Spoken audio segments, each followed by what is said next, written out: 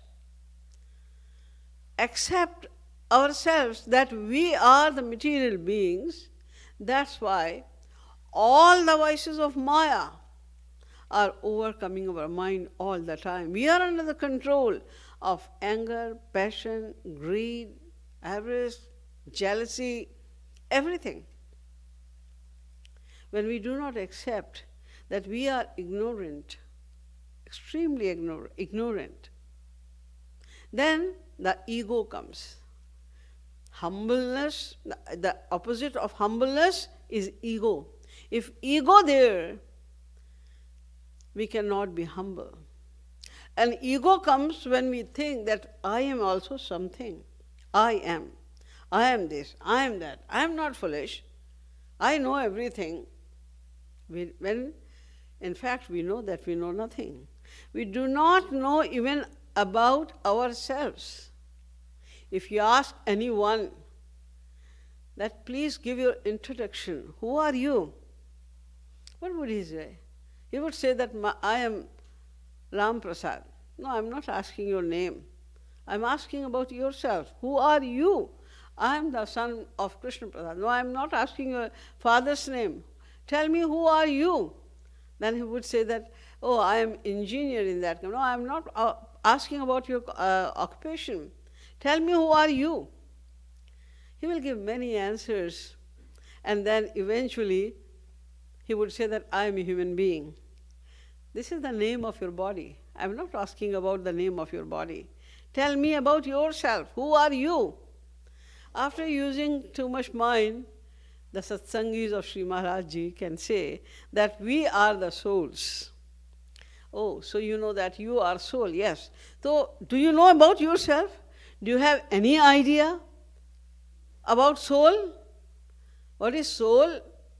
How does it look like? Do you have any idea of your soul? Like we have some idea of our body. But do we have any idea of the soul as well? Not at all. We heard. We heard from the scriptures, we heard from the saints that we are the soul. That's why I'm telling you that we are the soul. But we have no idea at all about the form of the soul. What is soul? The day when we will know about soul, it means ignorance has gone. Atmagyan, that is called Atmagyan. As soon as we will have Atmagyan, knowing about Atma, knowing about our soul, is such a great bliss that sometimes, if you do not have a proper guru, then devotees think that I have attained Brahmanand. I have seen God. I have attained the bliss, the divine bliss of God. They think like that. Although that is not the divine bliss of God. It is divine bliss of Atma. But it is not the bliss of God. You have known Atma, but you have to know Paramatma as well. And to know Paramatma, ye dvanda moha nirmukta bhajante mam drinabrataha. The Gita is saying, if you have known yourself, dvanda moha nirmukta, means now your maya has gone, your ignorance has gone, and you have crossed 2/3 maya as well. There are 3 modes of maya: Sattva-guna, Rajoguna, Tamoguna. So Jnani, the one who knows about Atma, can get rid of Tamasi Maya, Rajasi Maya, but he cannot get rid of Sattvic Maya because Sattva Sanjayate Jnanam. Jnana is attained from Sattva Guna. It has come and you have attained Atma Jnana only from Sattva Guna. So Sattva Guna is there. It means 2/3 Maya has gone, but 1/3 Maya is still there. You are not completely free from Maya. But that bliss is also so great, so high, that you have never tasted that bliss in this world, anytime, in anything.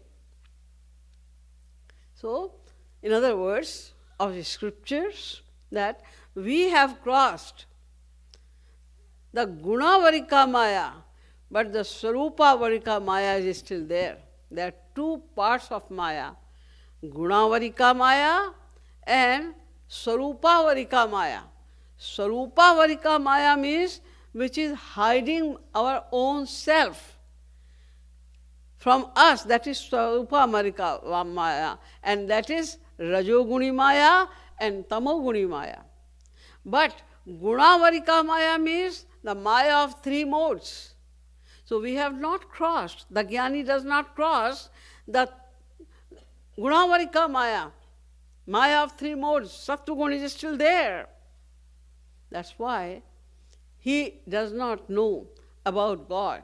So if you have attained the knowledge of Atma, then you have to attain now the knowledge of Paramatma. So how would you attain the knowledge of Paramatma? Sri Krishna says in Gita that Yed Bando Moho Nirmukta Bhajante Mam Dhanabrata. Now they will do bhakti. Why?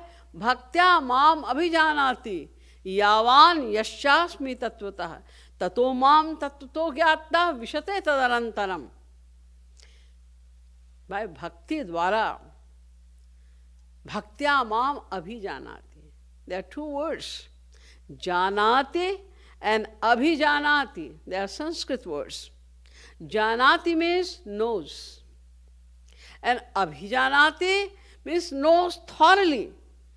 Knowing thoroughly, completely is abhijanati.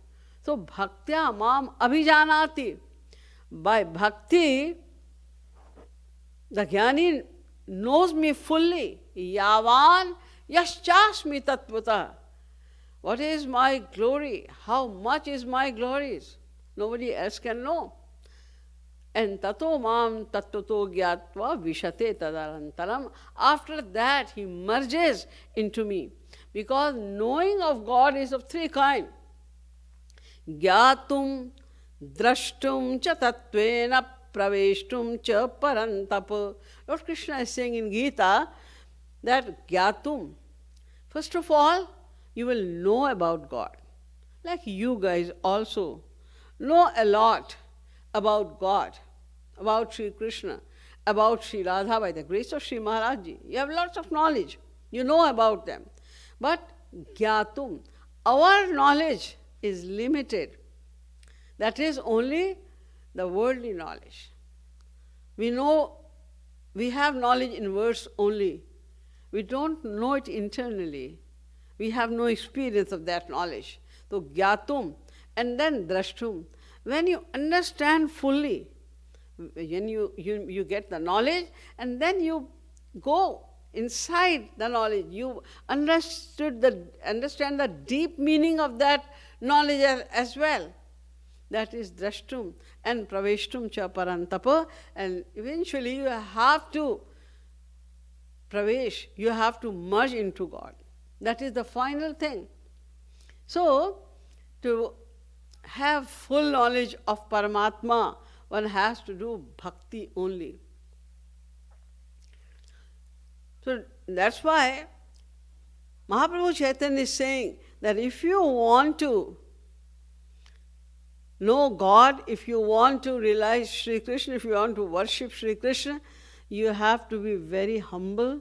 When you will be humble, it means your ego has gone. Ego of what? Ego of knowledge. When we know a little, then we have more ego.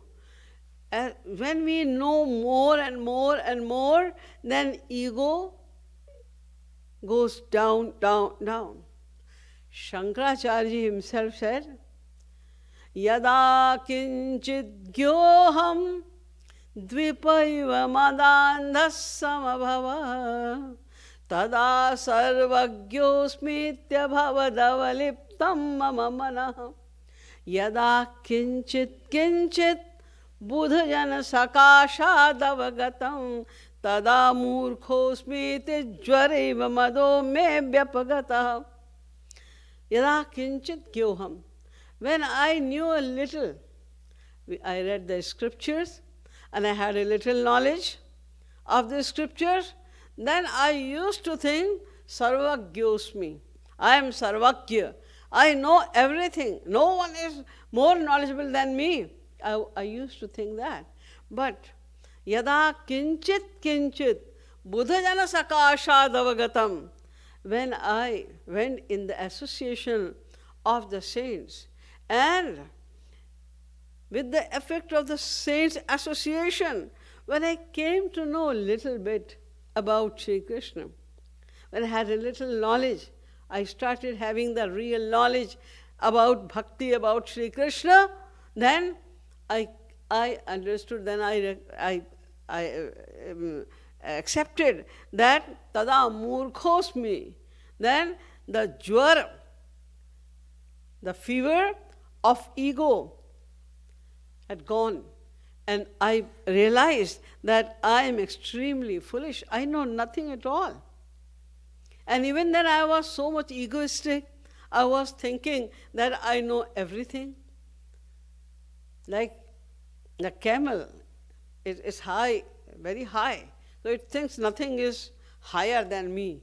But when it goes under a mountain, then he realizes that my height is nothing at all. See, this mountain is so high. In the same way, when we get more knowledge, only then we understand that I am ignorant, I am foolish, I have no knowledge at all. So the reason of ego is lack of humbleness. Or you can say the reason of lack of humbleness is ego. And ego comes why? Because of lack of knowledge. We do not have knowledge of anything. We are so ignorant, although we claim that I am very intelligent, I am genius, I am doctor, I am engineer, I am this, I am that. But our knowledge is so little that we don't even know about, forget about Atma. The knowledge of Atma is very difficult to attain, but this body, which we are seeing every day in the mirror, we have no knowledge of this body as well. Each and every part of our body is so much complicated that we don't have any idea that what is the internal structure of our body. We know only that outward part little bit. We know about that also a little bit. Simply, we think that we hear because of the ears. This is the eye. These eyes see. If I don't have eye, I cannot see. But that is also a wrong knowledge. This is not the eye through which we see. This is not the ear through which we hear. There is another eye. This is only a cover. It is only a house, you can say, for eye. Eye is something which is inside this eye. That is sukshma, that is subtle. You cannot see that. That is the power of seeing. Yad mansa namanute yenahur manomatam tadeva brahmatvam vidhi nedam yadamupasate yat chakshusha na pashyati yena chakshu gonchi pashyati tadeva brahmatvam vidhi nedam yadamupasate yat shrotrina na shrinoti yena shrotamidagvam sutam tadeva brahmatvam vidhi nedam yadamupasate. The Vedas are saying, this is not the eye through which you are seeing. There is one more eye inside that eye. That is subtle. That is called sukshma indriya, the subtle senses. This is not the ear. Those who are blind, they also have the eyes exactly like we have. But they don't see, and we are seeing, because that eye which is inside this eye is okay with us, and they have lost that eye. The ear is similar with the deaf person, but we have the power to listen, that is internal sense, the sukshma indriya. We have that and they don't have that. But we have so much ego that we know everything. That's why we are not humble. Whenever, if somebody, you say something to someone and they don't listen to you, so you become angry. We have the problem of feeling also. We feel somebody has told you that you are stupid. Somebody has proven that you are ignorant. Somebody has said that you have no brain or anything. We feel. We feel so much. We don't realize that why am I wasting so much time? He said something to us. Somebody told me something. And he has gone. He is busy in some other thing. He is enjoying something else. And I am sitting here and constantly thinking that he said to me that, he said to me this, he said to me that. What does he think about himself? Is he a very genius person? He said to me, stupid. What is he? What does he think about himself? We are thinking and we are wasting our time just for nothing at all. He does not even know that you are thinking bad about him. He is busy, he is enjoying something else. And we are burning our blood, we are wasting our time, we are spoiling our mind, and with that mind, with the mind which we had to do chintan, we have to think about God. Now we are thinking about the human being and is false. So this is all happens just because we are too much egoistic. So if we have ego, then we cannot worship God.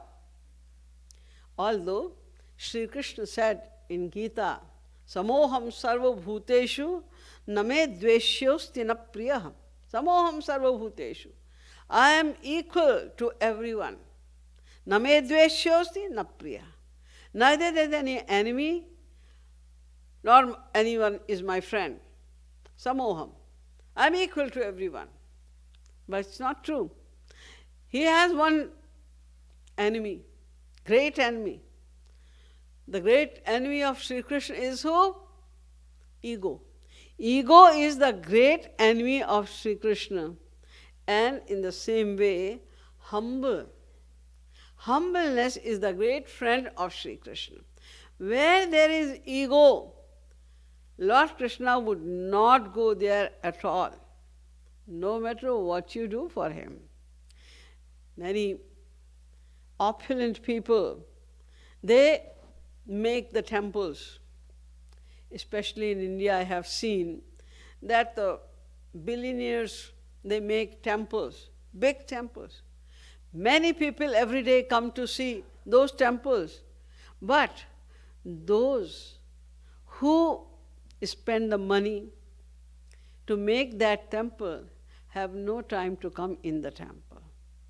Because, they are Sethji. They are very opulent people. If they would come in the temple, I saw myself, when those rich people come in the temple, then all the pujaris, they become so nervous. Now Sethji is coming, if there is anything wrong, then I will lose my job. They literally, their body tremble when they will come. One person go and wash his feet, then they will come in the temple. One person give water to wash their hands. One person will give a towel to him to wipe their hands. So you are going there to have your own worship, or you are going to worshiping God? The people, the pujaris, as soon as you reach, the pujaris are worshipping you. You are not worshipping God. You go with great ego like this. They go in the temple, and if they recite any verse, any mantra, even then they will stand like that. So, ego, where there is ego, Lord Krishna cannot go over there anyway. And he does not care. If even the great personalities, the sovereign personalities, they also have ego, then he will give the lesson to them. Once, Lord Krishna have a ride of Garudaji. He had a pride that my speed is highest speed. Nobody can go faster than me. Sudarshan Chakra. He always used to think that I am the weapon of Sri Krishna. Nothing is more sharper than me. And Mahalakshmi was also thinking in her mind that I am the chief queen of Sri Krishna. Who can be greater than me? So once Lord Krishna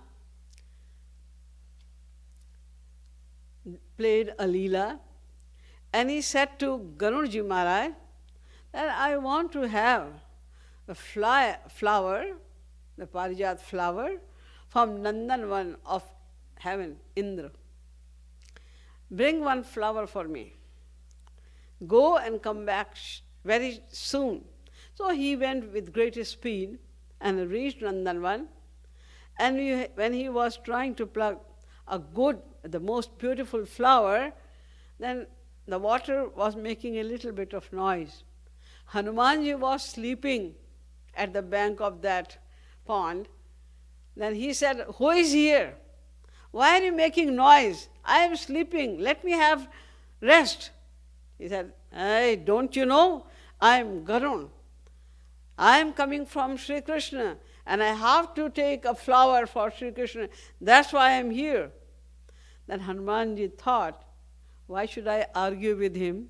He went near him and he grabbed him and he put him under the armpit of left hand. And then he was crying, he was saying, he's screaming, he was saying that I had to take this flower for Sri Krishna. Why are you doing that? Leave me, free me. But Hanumanji did not listen. And he said, I am going to give this flower. Then Garunji said, my speed is very high. Why don't you sit on my back? I will take you very fast. He said, don't worry, let me go slow. And within no time, Hanumanji, with the speed of air, he reached over there. When he went to Dwarika, there was Sudarshan Chakra, which was guarding Dwarika. Nobody could enter Dwarika without the permission of Sri Krishna. So he was trying to stop Hanumanji also. Then Hanumanji, instead of arguing with him, he took him also and he put him on the right armpit. And after that, he went over there, inside the palace.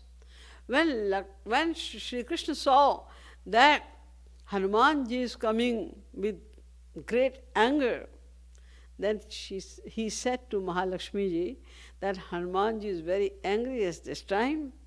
So you should do one thing, that you should dress up like Sita ji. I am going to be Ram. And you should also pretend like you are Sita ji.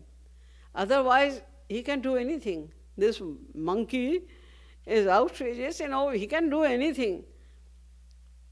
Then Mahalakshmiji also dressed up like Sita ji, and she was sitting beside Sri Krishna. When Hanumanji reached inside, first of all he saw towards Mahalakshmiji and said, I have brought you a flower, but I want to know that why this dasi, this maid servant is sitting beside you. Mahalakshmi heard this sentence, he's using the word maid servant. For me, I am sitting beside Sri Krishna, I am Mahalakshmi, I am his wife, and this monkey is using the word maid servant. And Sri Krishna was sitting as Ram anyway. He said, that's okay, she's sitting over here, but I want to know that what is in your both the armpits. He said, oh, this is a bird. It was disturbing me. I was sleeping and it was disturbing me constantly.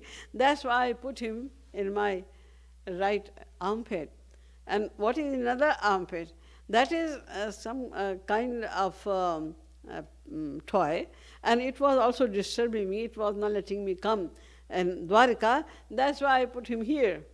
Then Sri Krishna said, poor bird, they always like to be free.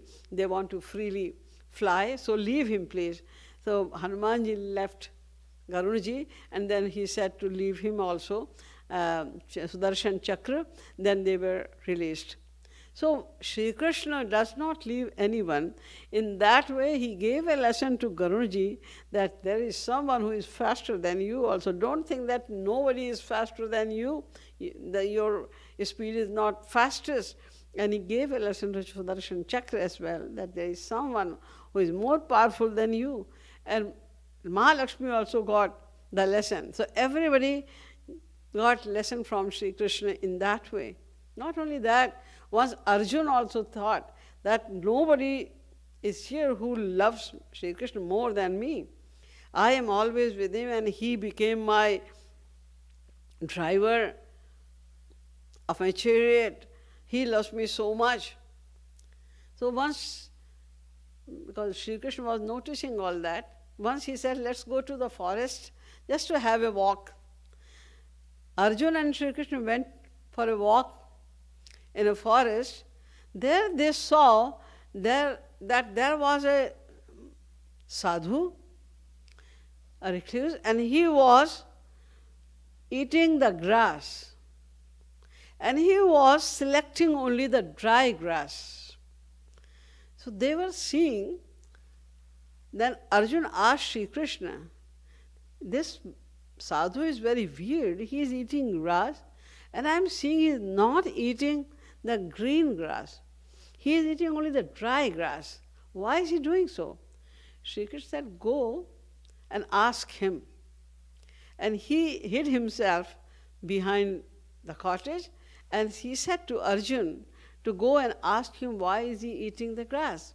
Then when Arjuna asked him, he said that if somebody is pulling your hair, the good hair, then how would you feel? This dry grass is now dead. That's why I can eat it. How can I eat the green grass? It will have pain. That's why I'm not doing it.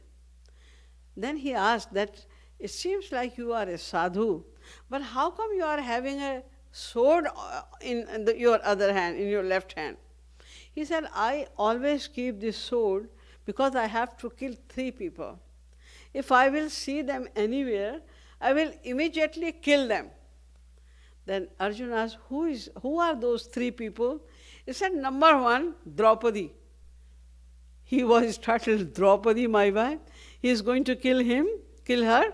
Then he said, what did Draupadi do? Why will you kill Draupadi? He said, my Lord was eating in Dwarka. He was sitting so comfortably, and she called just because Dushasana was pulling her sari. We came, we took birth naked, we will go naked. So if he was doing that, why did he bother? Why did she bother Sri Krishna? She bothered Sri Krishna. She was so selfish. That's why if I will find Draupadi anywhere, I will kill her. Can you help me? You are Kshatriya. Can you help me? Now, Arjuna had no answer. So he said, actually, see, I am Kshatriya and she is a woman. How can I kill a woman? A Kshatriya is not supposed to kill a woman, so please leave her alone. Who are other 2 people who you want to kill? Said the number 2 is Bhrigu. My Lord was sleeping comfortably, and he went and hit him on the chest. That's why I'm very much annoyed with Bhrigu as well. Let me know, would you help me in killing Bhrigu? You are Kshatriya, you are also Gandhivdhari. So would you help me? Arjuna could not kill Bhrigu as well. That's why I said, but he is Brahman. We are not supposed to kill the Brahmins. Leave him also. I cannot help you in killing Bhrigu as well. And who is the 3rd one? He said, 3rd one is Arjuna. Arjuna was extremely selfish. If I find Arjuna anywhere, I will kill him immediately. Tell me, can you help me in killing Arjuna? Then he said, oh, I have to go somewhere. It is very important. He thought, who knows, Sri Krishna is Leeladhari. He may indicate him, he is the Arjuna. Kill him right now. He is in front of you. So before he indicates to kill me, immediately he left the place. He said, I can't help you, sorry. And he went from there. So, Sri Krishna is always against the ego. If we have ego, then we cannot worship God. That's why Mahaprabhu Chaitanya also, who took birth, he came as a saint 500 years ago, and he also put forth the ideal of humbleness. He himself was God. He was the mixed avatar of Sri Radha Krishna, but he was always touching the feet of his own devotees. He was falling on the feet of his own devotees, begging for bhakti. please give me Sri Krishna Bhakti, give me love for Sri Krishna. He was shedding tears on the feet of his own devotees. Sanatan Goswami, one of his disciples, he was so humble that when he went to meet Mahaprabhu Chaitanya, then on the way, there was a way, the proper way also, the highway, proper way, the proper road also to reach Mahaprabhu Chaitanya, where he was at that time in India. But he did not go from the proper way. Why? Because he had some skin disease.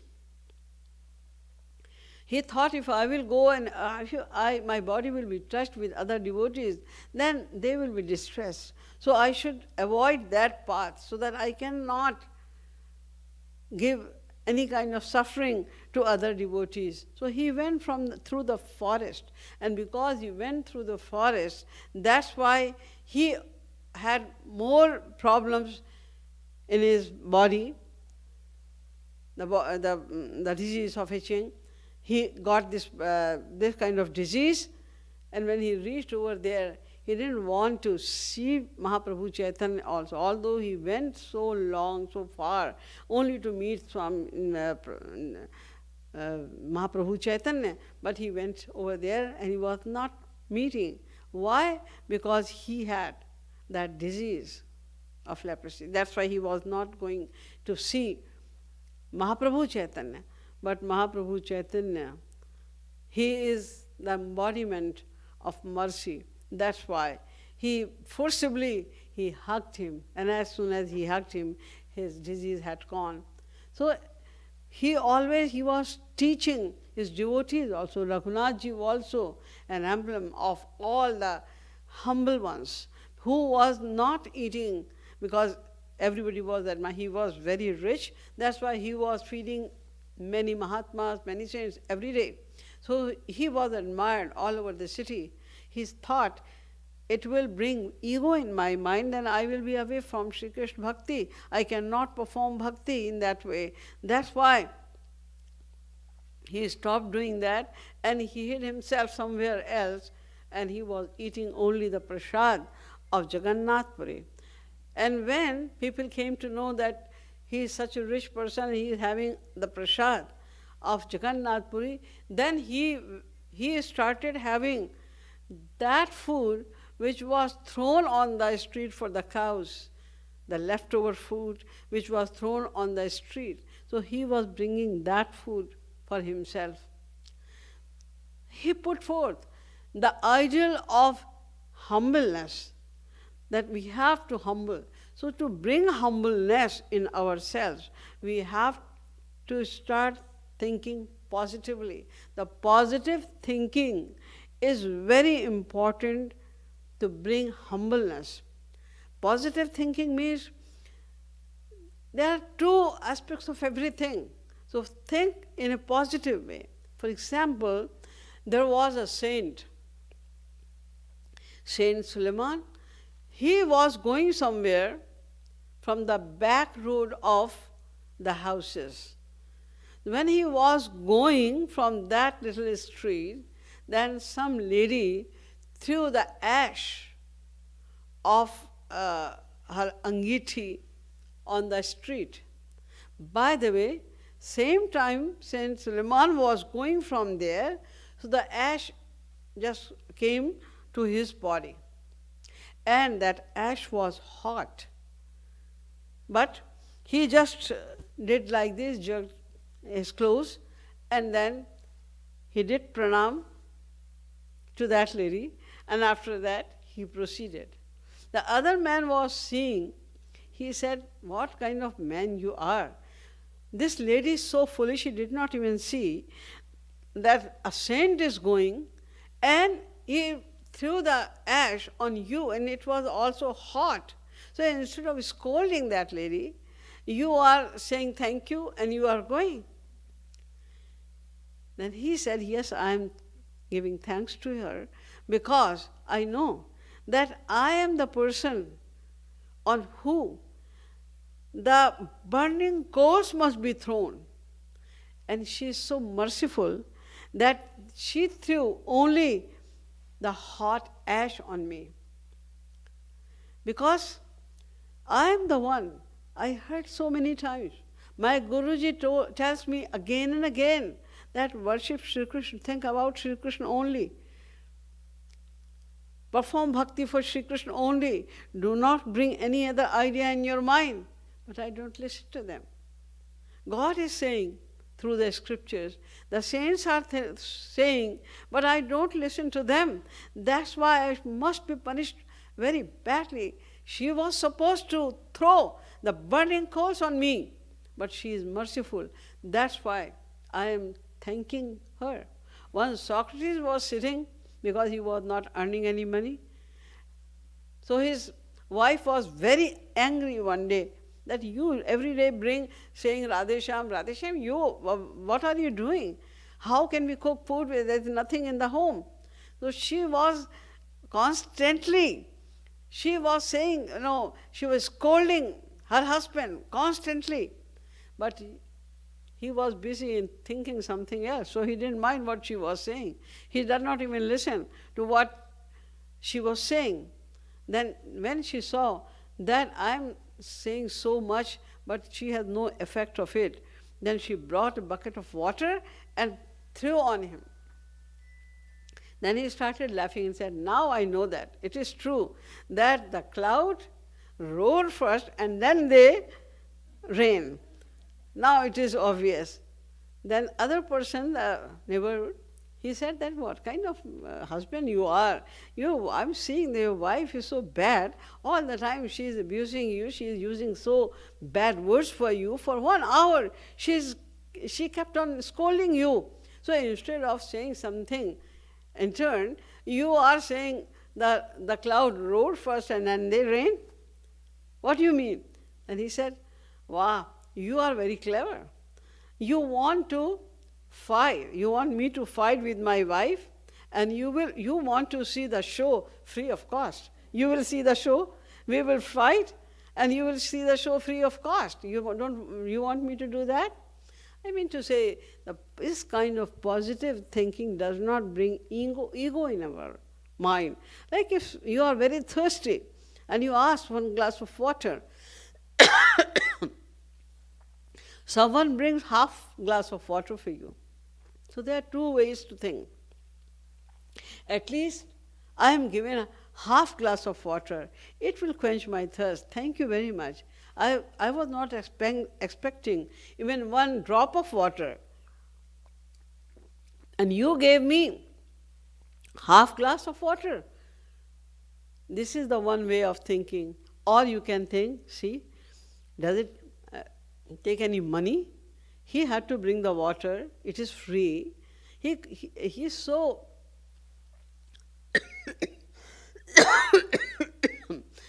he's such a mean person. He could have given at least 1 glass of water to me. I was so thirsty. So, positive thinking. We should always have positive thinking. And it increases by leaps and bounds, the positive thinking, when your mind is busy only in thinking about God. Shri Maharaj Ji gave a very good clue. He says, whatever happens in your life, according to us, either it is good or bad. It is favorable or not. Like you want, if the money is coming, is flowing towards you, it makes you happy. If the entire money has gone just in 1 jerk, somebody came and took all your money, Shri Maharaj says, in both the situation, we are supposed to feel the grace of God. The money was coming, that is also by the grace of God. All the money has gone, that is only by the grace of God. Feel the grace of God in everything. Hani mein bhi radhe radhe, labh mein bhi radhe, sukh mein bhi radhe radhe, dukh mein bhi radhe. In all the situation, feel the grace of God. Then you will see the results also. If we take everything as the grace of God, then you will get the results also accordingly. Because God is sitting over here. He is watching each and every idea of all the living beings. So if we are taking everything as the grace of God, in fact, it is the grace of God. When the problem comes on us, that is not something that God is annoyed with us. It's not unfavorable. But if the problem is coming, it means there is some grace. There is some grace behind that as well. We have to wait for that. So if we are doing whatever you are doing, wherever you are going, all the time, you feel the presence of God and you feel that God is extremely gracious, and whatever is happening in my life, because I am surrendered to God. Don't say that I have to be surrendered to God. Don't ask that how can I be surrendered to God. Rather feel that I am a surrendered soul. I belong to God alone. I have been surrendered myself to Him. So because you have surrendered yourself to God, that's when now think, how should you behave? What should you do? Like when a daughter is married and she goes to her in-laws, now her behavior is completely changed. She is not the same person as she was in her father's home. Now when she goes to in-laws' home, in her husband's home, her behavior is completely different. She does not laugh so loudly, she does not walk that fastly, and she does not speak loudly.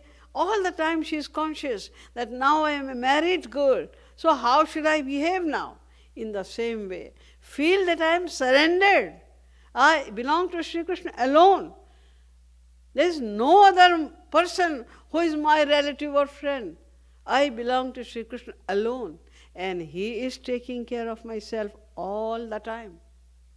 We cannot remember God all the time. When we are sleeping, how can we remember God at that time? It's not in our hand. And many times, when we are busy in doing something, we cannot remember God. But God is always sitting in our heart, and He is noticing each and every action, either it is physical or mental. All the time God is noticing all our actions. So, we have to bring this feeling that I belong to Sri Krishna alone. I am a devotee. So as a devotee, what should be our behavior? What should be our ideas? What should be our practice? Think about that, and then you will feel that you are making progress very fast. So, the first step of bhakti is Deenta, and opposite of Deenta is Ahankar. If Ahankar is there, then Deenta cannot come. If Deenta is not there, we cannot realize God. The bhakti, if we want to perform bhakti, if we want to attain bhakti, then Deenta is the most important factor.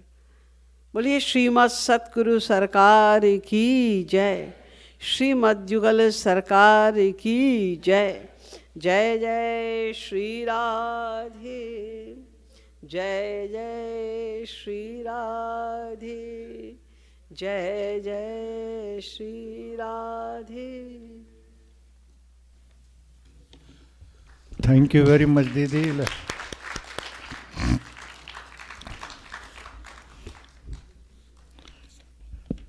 We are very grateful to have Didi ji with us, and I'm sure you all very much enjoyed her lecture